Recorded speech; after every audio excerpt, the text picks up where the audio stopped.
সাহাবায়ে কেরামের ভিতরে এলান করি, সাহাবীরা রে, এমন কেউ আসনি আমি পয়গম্বরের কাছে হক পাও, যদি আমার কাছে কোনো হক পাও আজই নিয়ে যাও, কিয়ামতের কঠিন ময়দানে আমার কাছে আসিও না। আল্লাহর নবী এলান করে, হঠাৎ করে এক সাহাবী আল্লাহর নবীকে বলে, ওগো বিশ্ব নবী, আপনার কাছে আমি 3 দিরহাম পাই। আল্লাহর পয়গম্বর এই সাহাবীকে ডাক দিয়া কয়, রে আমার সাহাবী, কোন দিনের 3 দিরহাম? এই সাহাবী আল্লাহর নবীকে বলে, ওগো বিশ্ব নবী, একদিন ভিখারি এসে ভিক্ষা করছিল, আপনি আমাকে বলেছিলেন 3 দিরহাম প্রদান করার জন্য। এই দিনের 3 দিরহাম আল্লাহর পয়গম্বর আবু বকর সিদ্দিককে সম্বোধন করে কয়, ও আবু বকর, ওই সাহাবীর 3 দিরহাম পরিশোধ করে দাও। আবু বকর ওই সাহাবীর 3 দিরহাম পরিশোধ করে দিলে। আল্লাহ নবী আবার এলান করে, সাহাবীরা আর কেউ আসনি, আমি বিশ্ব নবীর কাছে কোনো হক পাও, যদি হক পাও আজই নিয়ে যাও, কিয়ামতের কঠিন ময়দানে হকের জন্য আসিও না। হঠাৎ করে যাবি আল্লাহর পয়গম্বরকে সম্বোধন করে বলেন, ওগো বিশ্ব নবী, আপনার কাছে আমি একটা চাবুকের আঘাত পাই। আল্লাহর পয়গম্বর আশ্চর্য হয়ে গেলেন, নবীজির সাহাবায়ে কেরাম আশ্চর্য হয়ে গেলেন, কি বলে আল্লাহর নবীর কাছে চাবুকের আঘাত পা? আল্লাহর নবী ডাক দিয়ে বলে, আমার সাহাবী, কোন দিনের বেতের আঘাত? এই সাহাবী আল্লাহর পয়গম্বরকে সম্বোধন করে কয়, ওগো বিশ্ব নবী, আপনি গিয়েছিলেন যুদ্ধের ময়দানে, আপনি ছিলেন উটের উপরে, আমি ছিলাম উটের নিচে। নবী গো, আপনি উটের উপরে আঘাত করবেন, পড়ে গেছে আমার উপরে ওই দিনের বেতের আঘাত। আল্লাহ নবী ডাক দিয়া বলে, আমার সাহাবী, তুমি আগে কেন বললা না? ওগো পয়গম্বর, আমি আগে বলি নাই, কিন্তু নবী গো, আমি আমার বেতের আঘাত চাই। আল্লাহর পয়গম্বর নবীজির সাহাবায়ে কেরামকে পাঠিয়ে দিলেন, সাহাবীরা রে, তোমরা যাও, আমার ফাতেমার কাছে যাও, ফাতেমার কাছে গিয়া চাবুকটা নিয়ে আসো। আল্লাহর পয়গম্বর সাহাবায়ে কেরামকে পাঠিয়ে দিলেন, নবীজির সাহাবায়ে কেরাম ফাতেমার কাছে গিয়ে ডাক দিয়া বলে, ও ফাতেমা, আল্লাহর নবী বলেছেন চাবুকটা প্রদান করার জন্য। ফাতেমা নবীজির সাহাবায়ে কেরামকে সম্বোধন করে কয়, সাহাবীরা রে, আমার বাবা অসুস্থ, এখন চাবুক দিয়া কি করবে? ফাতেমা, তুমি তো বলতে পারো না, নবীজির কাছে এক সাহাবী বেতের আঘাত পায়, এই জন্যে নবীজি আমাদেরকে পাঠাইছেন চাবুক নেওয়ার জন্যে।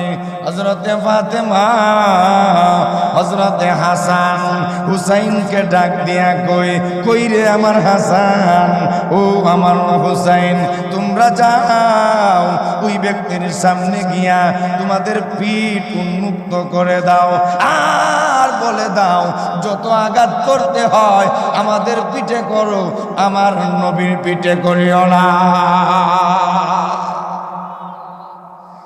নবীজির সাহাবায়ে কেরাম আল্লাহর নবীর কাছে নিয়ে চাবুক দিলেন। আল্লাহর পয়গম্বর এই চাবুকটা ওই সাহাবীর হাতে দিলেন। ও আমার সাহাবী, নে তুই আমার এই চাবুক দিয়ে আঘাত কর। ওই সাহাবী আল্লাহর পয়গম্বরকে সম্বোধন করে বলে, ওগো বিশ্ব নবী, আপনি যখন আমাকে আঘাত করেছিলেন আমার শরীরে কোনো কাপড় ছিল না। নবী গো, আপনার শরীরে কাপড় আছে, আমি কাপড়ওয়ালা শরীরে আঘাত করব। আল্লাহর নবী ডাক দিয়ে বলেন, আমার সাহাবী, তুমি তো ভালো করে জানো আমি বিশ্ব নবী মানুষের সামনে কাপড় খুলি না। যদি আমার কাপড় খোলা অবস্থায় বেতের আঘাত করতে হয়, চলো আমার হুজরা মুবারকে চলো। নবীজির সাহাবী এমন নাজুক বান্দা আল্লাহর নবীর সাথে হুজরা মুবারকে প্রবেশ করলো। নবীজির সাহাবী আবু বকর হাউ মাউ করে কান্দে, আর নবীর ওই সাহাবীকে ডাক দিয়া কই, এ নবীর সাহাবী, তুমি কি পাগল হয়ে গেছো? হযরতে ওমর নবীর ওই সাহাবীকে ডাক দিয়া কয়, আমার পিঠটা কি তোর পছন্দ হয় না? নবীজির সাহাবী এমন নাচুর বান্দা আল্লাহর নবীর হুজরা মুবারকে প্রবেশ করলো। আল্লাহর পয়গম্বরের হুজরা মুবারকে প্রবেশ করিয়া আল্লাহর নবী কাপড় খুলে দিলেন। ওই সাহাবী আল্লাহর নবীকে এই রকম ভাবে জাপড় দিয়া হাউ মাউ কইরা কান্দে, নবী গো, আমার মা বাবা কুরবান হয়ে যাক, এত বড় সাহস আমি জিন্দেগিতেও করি নাই, আর করব না।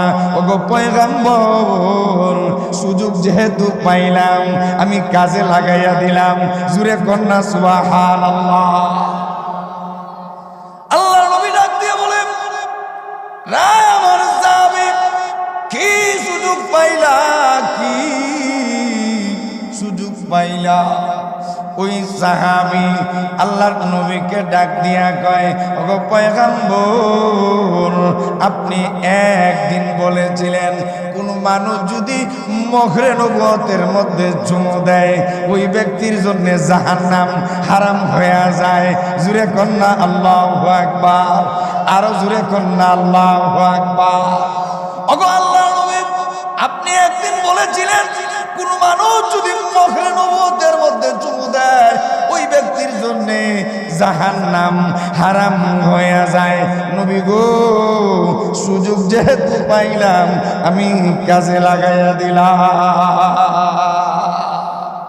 আল্লাহ ডাক দিয়া ওয়াইলুল লিকুল্লি হুমাযাতিল লুমাযা। হুমাযা মানুষের পরনিন্দা করা, গীবত করা। গীবত করলে হকুল ইবাদ নষ্ট হয়, আর হকুল ইবাদ আল্লাহ মাফ করবে না যতক্ষণ পর্যন্ত বান্দা মাফ না করে। কোটিপতি হয় কিন্তু সম্পদের মধ্যে যে আল্লাহর হক আছে, সম্পদের মধ্যে যে পাড়া প্রতিবেশীর হক আছে, সম্পদের মধ্যে যে গরিবের হক আছে, সম্পদের মধ্যে যে আত্মীয় স্বজনের হক আছে, হকের দিকে লক্ষ্য করে না, শুধু পয়সা ইনকাম করে আর হিসাব করে। এমন লোক আছে না? যেটারে আমরা সমাজের ভাষায় সুজা কই কিপটা লোক।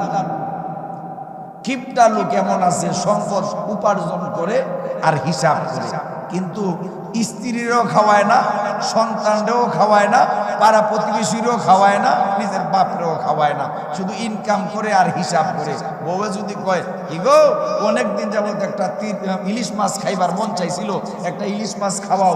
সে কাস্তুর বাজারে গেছে অথবা মদনপুর গেছে, গিয়া দেখে 1500-1600 টাকা কেজি ইলিশ মাছ, সে 3 কেজি ফাঙ্গাস লই আইছে। ও বউ, ফাঙ্গাসে খাও, ইলিশ মাছ কিনা এখন সম্ভব না। এরকম কিপটা লোক আছে কি আছে না? হের কাপড় চোপড় দেখলে বুঝবেন এই আপনাদের এলাকায় মনে হয় এই বড় অভাবী। এর থেকে আর কোনো অভাবই নাই। আল্লাহ যদি আপনাকে সম্পদ প্রদান করে, সম্পদের শুকরিয়া স্বরূপ ভালো কাপড় পরতে হয়। সম্পদ যদি আল্লাহ আপনাকে, সম্পদের মালিক যদি আল্লাহ বানায়, সেটার শুকরিয়া স্বরূপ ভালো খাওয়া দাওয়া করতে হয়। এমন কিপটা লোক, এমন কিপটা সমাজের মধ্যে একটা প্রচলন হয়ে গেছে, কিপটামি না করলে সম্পদ হয় না। এটা মিথ্যা কথা। যার কপালে লেখা আছে তার এমনি হবে। জুড়ে কন্যা সুবহানাল্লাহ। সম্পদ এমনি হয় না, কপালে যদি আল্লাহ লেখা দেয় তাহলে সম্পদের মালিক এমনি হইবেন। আর কপালে না থাকলে কি আর হওয়া যায়? কত শিক্ষিত মানুষ আছে সার্টিফিকেট লইয়া ঘুরে, কত শিক্ষিত মানুষ আছে আকল বিচ্ছা খায়, কত বুদ্ধিজীবী আছে এলাকার বিচার করে, অথচ বিচার করতেছে আকলের অভাব নাই, পকেটে হাত দিয়ে দেখেন 5 টাকাও নাই। আরেকজনে মিলাইয়া দেয়, আরেকজনে ঠিক কইরা দেয়, কিন্তু তার টাকা নাই। পয়সার মালিক কে? সম্পদের মালিক কে? আল্লাহ। সম্পদ প্রদান করার মালিক আল্লাহ। যেই মানুষকে পছন্দ করে ওই মানুষকেই সম্পদ দেয়, আর যারে পছন্দ করে না আল্লাহ ওই ব্যক্তিকে সম্পদ প্রদান করেন। এখন আসেন, আল্লাহ বলে আল্লাযী জামা আমালাও ওয়া আদ্দাদা। আল্লাহ কয় যেই মানুষগুলা সম্পদ উপার্জন করে আর হিসাব করে, এর মধ্যে যে আল্লাহর হক আছে। সর্বপ্রথমেই আমাদের সমাজে কিছু লোক আছে আল্লাহর হক, যাকাত যে আছে, যাকাতের কথা যদি আপনি মহব্বত করিয়া ইমাম সাহেব যদি পিঠাতে কয়, ভাই আপনার তো সম্পদ দিছে আল্লাহ, আপনার তো যাকাত প্রদান করতে হইব। হে আরেকজনের কাছে গিয়া কয়, দেখছো হুজুরের চোখ লাগিয়ে গেছে আমার সম্পদের মধ্যে আছে নি না নাই। সম্পদের যাকাত যদি কেউ প্রদান করে তাহলে ওই সম্পদের মধ্যে আল্লাহ বরকত দান করে, এই সম্পদে আল্লাহ পবিত্র করে। জোরে কন্যা সুবহানাল্লাহ।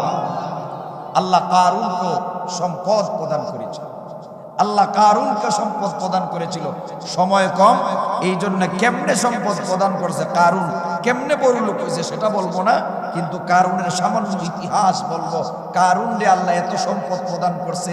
হযরত মূসা আলাইহিস সালাম কারুনকে সম্বোধন করে বলে, ও কারুন, তোমাকে তো আল্লাহ সম্পদ প্রদান করেছেন, এই জন্য সম্পদের আল্লাহর একটা হক আছে, সেটা আদায় করতে হবে। কারুন চিন্তা ভাবনা করিয়া হযরত মূসা আলাইহিস সালামকে সম্বোধন করে বলে, ভাই মূসা, আল্লাহর হক কতটুক? আল্লাহর পয়গম্বর মূসা এই কারুনকে সম্বোধন করে বলে, ও কারুন, আল্লাহর হক হলো তোমার সমস্ত সম্পদ 3 ভাগ করিয়া 1 ভাগ আল্লাহর রাস্তায় প্রদান করতে হবে।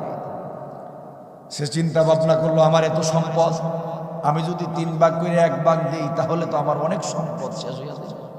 এ আলগা একটা বুদ্ধি করছে, এক বেশ্যা নারীর সাথে চুক্তি করছে, তোরে আমি 10,000 টাকা দেব, 10,000 স্বর্ণ মুদ্রা দেব, তুই এই 10,000 স্বর্ণ মুদ্রা পাওয়ার পরে তুই ঈদগার মধ্যে গিয়া পয়গম্বর মূসা যখন ঈদের নামাজের ইমামতি করবে, তখন ওই সময় তুই বলবে যে আমার সাথে পয়গম্বর মূসা ব্যভিচার করছে। আওয়াজ দিয়া কন্যা নাউজুবিল্লাহ। এরকম শিখাই দিছে। এখন মহিলা কয়, আচ্ছা বুঝতে পারলাম, আচ্ছা বুঝতে পারলাম, এরকম কব তাহলে টাকা দাও। কারণে কয়, আচ্ছা দেব নে। এই মহিলা, বেশ্যা মহিলা কয়, কারণ তুমি যে বাটপার আমি আগে ভালো করে জানি, তুমি যে বাটপার আমি ভালো করে জানি, যদি এই কাম আমার দিয়া করাইতে হয় আগে টাকা দিতে, আগে টাকা দাও, এরপরে আমি এই কাম করব। কারণ চিন্তা করলো, আল্লাহর হক যদি আদায় করতে হয়, আমার ভাই মূসার কথা যদি আমার শুনতে হয়, অনেক টাকা খরচ হয়ে যাবে। এই মহিলারে 10,000 স্বর্ণ মুদ্রা দিয়া দিই। এই মহিলার 10,000 স্বর্ণ মুদ্রা দিয়া আল্লাহর পয়গম্বর ঈদগার মধ্যে গিয়ে ঈদের নামাজের ইমামতি করবে। ইমামতি করার আগে আল্লাহর পয়গম্বর এইরকম ভাবে এই উম্মতকে নিয়ে ওয়াজ নসিহত করতেছে। আল্লাহর পয়গম্বর ওয়াজ নসিহত করতেছে। হঠাৎ করে কারুন পয়গম্বর মূসাকে সম্বোধন করে বলে, ও ভাই মূসা, কোন মানুষ যদি ব্যভিচার করে তার শাস্তি কি? আল্লাহর পয়গম্বর মূসা এই কারুনকে সম্বোধন করে বলে, কারুন, কোন মানুষ যদি এই রকম বেবিচার করে, বেবিচারের শাস্তি হলো তাকে রজম দিয়া শেষ করে দেওয়া, পাথর দিয়ে ডিলে মেরে দেওয়া। এই কারণ পয়গম্বর মুসাকে ডাক দিয়া কয়, ভাই মুসা, ইয়া কামটা যদি আপনি করেন, আল্লাহর পয়গম্বর মুসা তাজ্জুব হয়ে গেলে, ভাই মুসা, এই কামটা যদি আপনি করেন, আল্লাহর পয়গম্বর মুসা কারুনকে সম্বোধন কইরা কয়, ও কারুন, আল্লাহর আইন সবার জন্য সমান। এমপি সাহেবের ছেলে যদি অপরাধ করে তার যে শাস্তি, মেম্বারের ছেলে যদি অপরাধ করে তার সেই শাস্তি, চেয়ারম্যানের ছেলে যদি এই অপরাধ করে তারও সমান শাস্তি। সবার সমান শাস্তি, তো সবার সমান। আল্লাহর পয়গম্বর মুসা ঈদের নামাজের ইমামতি করতেছে, হঠাৎ করে কারুন মহিলাকে সম্বোধন কইরা কয়, ও মহিলা, আমার কাছে গিয়া তুমি উনাপানা করো, এখন তুমি আসল কথা কেন প্রকাশ করো না? মহিলা উপস্থিত মানুষকে সম্বোধন কইরা কয়, ও উপস্থিতিরা, এই মুসা আমার সাথে ব্যভিচার করছে। আওয়াজ দিয়া কন্যা নাউজুবিল্লাহ। আল্লাহর পয়গম্বর মুসা, আরে পয়গম্বর তো পয়গম্বরই মন মানসিকতা নিয়ে মহিলাকে পাল্টা প্রশ্ন করেছেন, ও মহিলা, সত্যি করে বলো, কে তোমার সাথে ব্যভিচার করছে? এই সাথে সাথে মহিলার কথা পরিবর্তন হয়ে গেছে। ও পয়গম্বর, আপনি এটা করেন নাই, এই কারণ আমাকে পয়সা দিয়েছে মিথ্যা সাক্ষী প্রদান করার জন্য। আল্লাহর পয়গম্বর মুসা এত কষ্ট পাইলেন, কষ্ট পাই আল্লাহর কাছে ফরিয়াদ করে, আল্লাহ, এই কারণের বিচার তুমি করবা না, আমি করব। আল্লাহ ডাক দিয়া কয়, ও মুসা, নিজের বিচার নিজে করলে মনের মধ্যে শান্তি বেশি পাওয়া যায়। তুমি তোমার বিচার করো, আমি জমিনকে তোমার অনুগত করে দেব।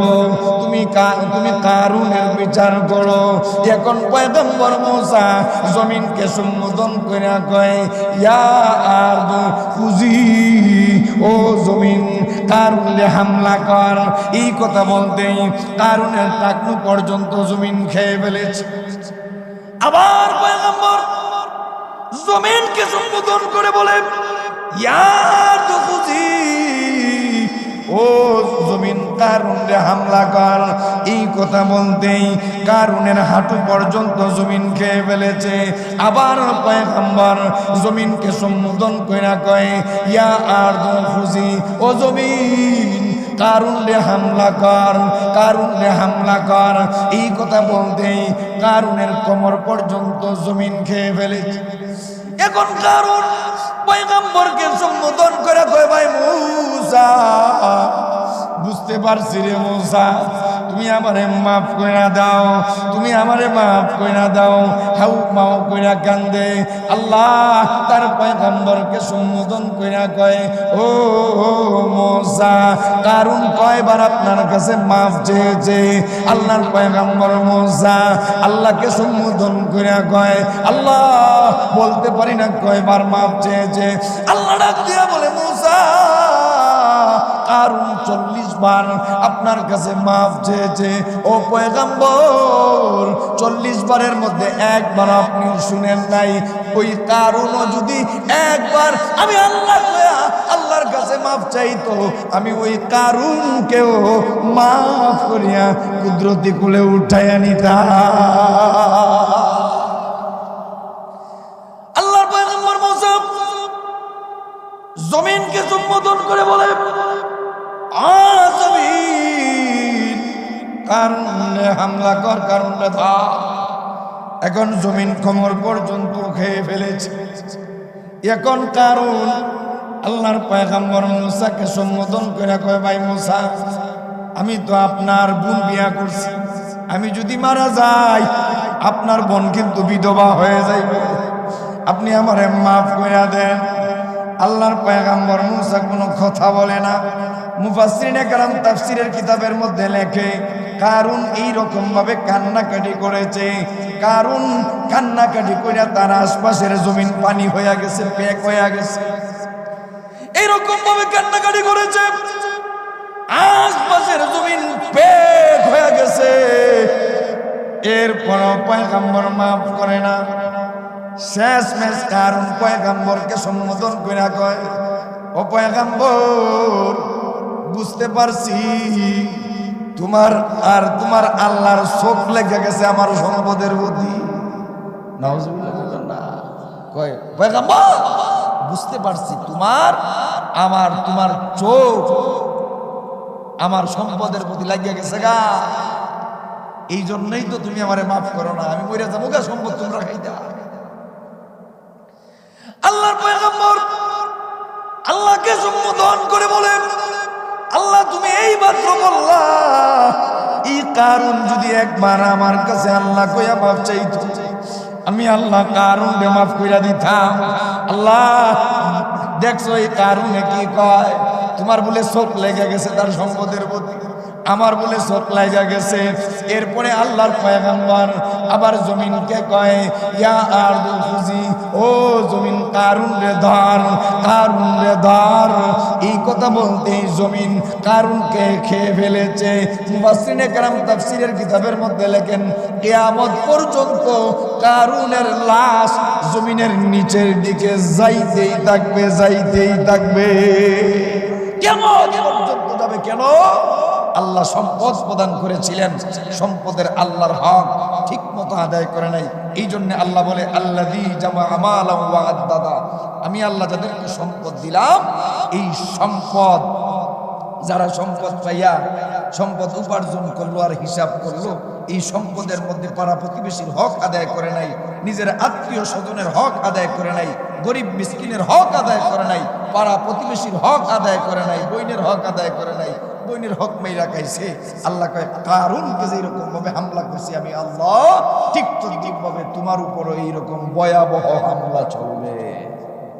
এই জন্য আল্লাহ পরবর্তীতে আবার পরবর্তী আয়াতে দেখেন কি কয়, আল্লাযী জামা আমালান ওয়া আদ্দাদা ইয়াহসাবু আন্না মালাহু আখলাদা। আল্লাহ কয়, মানুষ মনে করে তার সম্পদ মনে হয় চিরকাল তার কাছেই থাকবে। আল্লাহ কয়, কাল্লা কাল্লা, কখনো নয়, কখনো নয়। লায়ুম বাজান্না ফিল হুতামা, ও চিরেই ওই ব্যক্তি হুতামা নামক জাহান্নামে প্রবেশ করবে। আওয়াজ দিয়া কোন নাউজুবিল্লাহ। নবীজির কাছ থেকে তুমি যা শিখবা, সর্বপ্রথম তুমি আমাকে বলবা। যদি আমাকে বলো তাহলে আমি তোমাকে বলে দেব। আম্মা জান আবু বকর সিদ্দিককে সম্বোধন কইরা বলে, ওগো আব্বা জান, হ্যাঁ ঠিক আছে, আমি নবীজির কাছ থেকে যা শিখবো সর্বপ্রথম আপনার কাছে বলবো। জুরে কন্যা সুবহানাল্লাহ। আবু বকর সিদ্দিক আম্মা জান আয়েশাকে শিখায় দেয়, রাইসা নবীজির কাছে গিয়া তুমি বলবা, ওগো বিশ্ব নবী, আপনি তো মেরাজ করেছেন, আপনি তো আল্লাহর সাথে কথাবার্তা বলেছেন।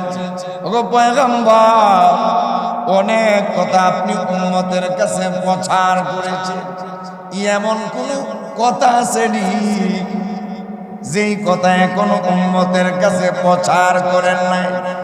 এমন কোন বিষয় যদি থাকে আপনি আমারে বলে দেন। আবু বকর সিদ্দিক আম্মা জান আয়েশাকে শিখায় দিলেন।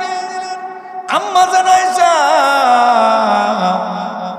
আবু বকর রাদিয়াল্লাহু তাআলার কাছ থেকে শিখে সুজা আল্লাহর নবীর কাছে আসলেন। ওগো বিশ্ব নবী, আপনি তো মেরাজ করেছেন। আল্লাহর নবী বলেন, হ্যাঁ আমি মেরাজ করেছি। ওগো বিশ্ব নবী, আপনি তো আল্লাহর সাথে কথা বলেছেন। হ্যাঁ আমি আল্লাহর সাথে কথা বলেছি। ওগো বিশ্ব নবী, বন্ধুর সাথে কথা বললে অনেক কথাই হয়, অনেক আলোচনাই হয়, অনেক আলোচনা আপনি উম্মতের কাছে প্রচার করেছেন। এমন কোন আলোচনা আসেনি যা এখনো উম্মতের কাছে প্রচার করেন নাই। এমন কোন বিষয় যদি থাকে আপনি আমারে বলে দেন।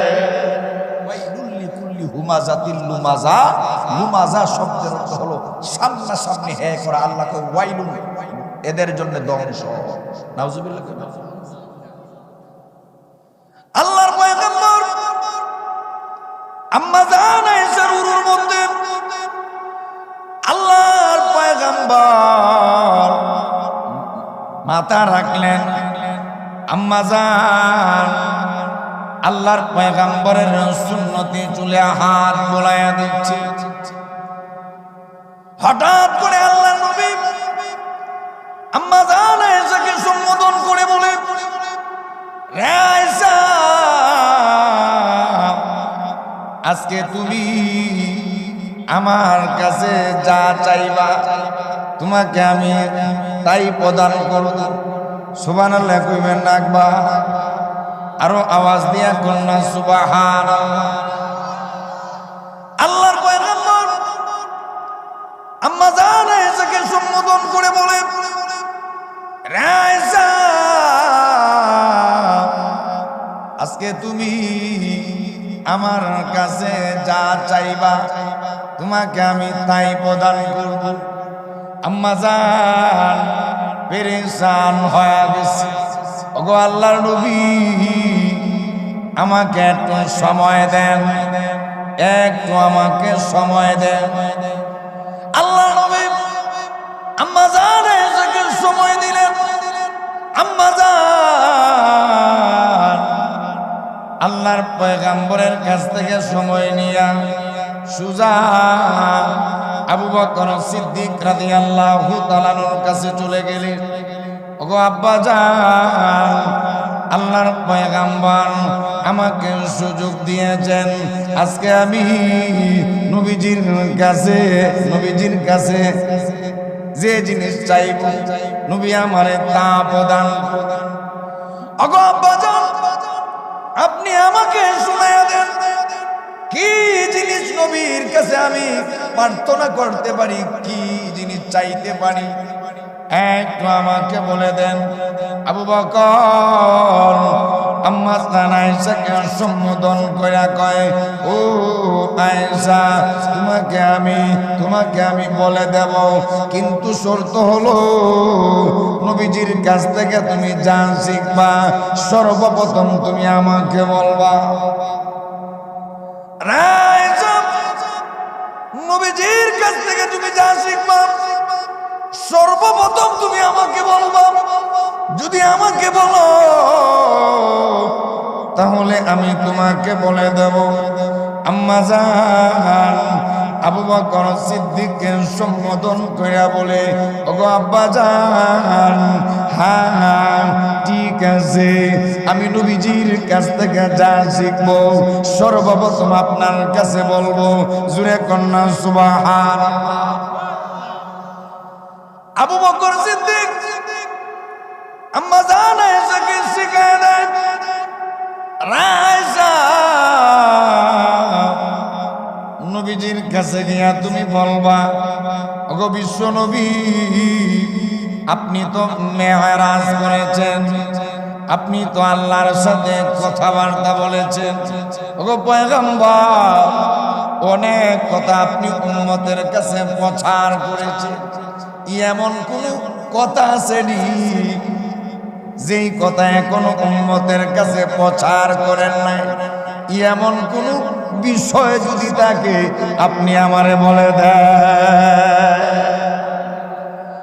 আবু বকর সিদ্দিক আম্মা জান আয়েশাকে শিখায় দিলেন। আম্মা জান আয়েশা আবু বকর রাদিয়াল্লাহু তাআলার কাছ থেকে শিখে সুজা আল্লাহর নবীর কাছে আসলেন। ওগো বিশ্ব নবী, আপনি তো মেরাজ করেছেন। আল্লাহর নবী বলেন, হ্যাঁ আমি মেরাজ করেছি। ওগো বিশ্ব নবী, আপনি তো আল্লাহর সাথে কথা বলেছেন। হ্যাঁ আমি আল্লাহর সাথে কথা বলেছি। ওগো বিশ্ব নবী, বন্ধুর সাথে কথা বললে অনেক কথাই হয়, অনেক আলোচনাই হয়, অনেক আলোচনা আপনি উম্মতের কাছে প্রচার করেছেন। এমন কোন আলোচনা আসেনি যা এখনো উম্মতের কাছে প্রচার করেন নাই। এমন কোন বিষয় যদি থাকে আপনি আমারে বলে দেন। আম্মা জানাই সব আল্লাহর পয়গম্বরকে এই কথা বললেন। আল্লাহর পয়গম্বর আম্মা জানাই সারে সম্বোধন কইরা কয়, ওয়াইসা আজকে থেকে তো এই কথাটা আর আড়াল থাকবে না। আয়সা গো, তাহলে তুমি আজকে শুনিয়া নাও। কোন মানুষ যদি কোনো মানুষের বাঙ্গা মনে জোড়া লাগায় আচরণের মাধ্যমে, খেদমতের মাধ্যমে, ওই ব্যক্তির জন্যে আল্লাহ জান্নাত লিখে দেয়। আম্মা জানাই আল্লাহর পয়গম্বরের কাছ থেকে শিখে সুজা আবু বকর সিদ্দিক রাদিয়াল্লাহু তাআলার কাছে চলে গেলেন। ওগো আব্বা জান, আল্লাহর নবীর কাছে আমি গিয়েছিলাম। নবীজি আমারে শিখাইয়া দিছে, কোন মানুষ যদি কোন মানুষের বাঙ্গা মনে জোড়া লাগায় আচরণের মাধ্যমে, খেদমতের মাধ্যমে, ওই ব্যক্তির জন্য আল্লাহ জান্নাত লিখে দেয়। জোরে কন্যা একবার সুবহানাল্লাহ। আবু বকর সিদ্দিক এই কথাটা শুনে হাউ মাউ করে কান্দে, হাউ মাউ করে কান্দে। আম্মা জানাইসা আবু বকরকে সম্বোধন কইরা কয়, ওগো আব্বা জান, জীবনে দেখলাম কত মানুষের মন আপনি একসাথে মিলাইয়া দিছে। ওগো আব্বা জান, জীবনে দেখলাম কত মানুষকে উপকার করেছেন। ওগো আব্বা জান, সারা জীবন মানুষের জন্য কাটাইয়া দিয়েছেন। আজকে আপনি কেন হাউ মাউ কইরা কান্দেন? আবু বকর আম্মা জানকে সম্বোধন কইরা কয়, ও আয়েশা, মনের অজান্তেই যদি কোনো মানুষরে আমি আঘাত দিয়া দেই, আমার নামটা তো আল্লাহ জাহান্নামের খাতায় লিখে দিবে। মনের অজান্তেই যদি কাউকে কষ্ট দিয়া দেয়, তাহলে তো আল্লাহ আমার নামটা জাহান্নামের খাতায় লিখে দিবে। এই জন্য আবু বকর সিদ্দিক এইরকম কান্নাকাটি করে। তাহলে আল্লাহ পবিত্র কোরআনে বলে, ওয়াইলুল লিকুল্লি হুমাজাতিল লুমাজা। হুমাজা শব্দের অর্থ পরনিন্দা করা, আর লুমাজা শব্দের অর্থ হলো গীবত করা। লুমাজা শব্দের অর্থ হলো মানুষকে সামনাসামনি বেইজ্জত করা, অপমান করা, অপদস্থ করা। অপমান অপদস্থ যদি মানুষকে করা হয়, তাহলে মানুষের মন ভাঙে। আর মানুষের মন ভাঙলে কি হয়? আল্লাহ বেজার। কিউ